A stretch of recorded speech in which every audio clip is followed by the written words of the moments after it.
Magandang umaga po. May maraming pong pinopost na tayo po ngayon ay Kristiyano. Ang turo po ni Jesus ang ating pakinggan. Mabasa po natin sa Mateo, Lucas, Marcos at Juan. Yung pong mga gawa,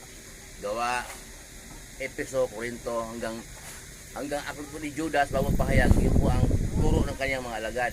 Yun lang po ang ating namumuhay araw-araw. Pag lumagpas tayo doon, kung wala sa turo ni Jesus, ay antikristo na po tayo noon.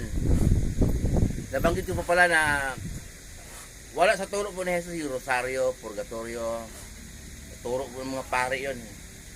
Wala po sa turo ni Jesus yun.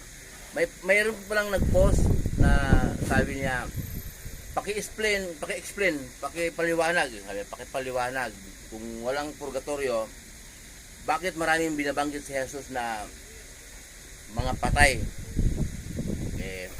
Mayroon pang binanggit si Jesus na pag narinig ng mga patay ang salita ng Diyos ay sila'y mabubuhay. Mayroon pang binanggit.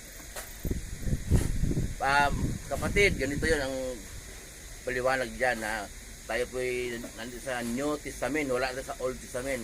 Ang turo po na sa mga patay, yung po patay, hindi po patay na nakaburol.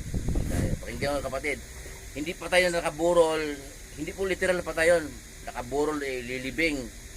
Yung patay po na sinasabi natin Panginoon Jesus, patay sa pananampalataya. Buhay ka, makain ka, kung nagugutom ka, umiinom ka ng tubig, pag nauuhaw ka, bubili ka ng damit, buhay na buhay ka.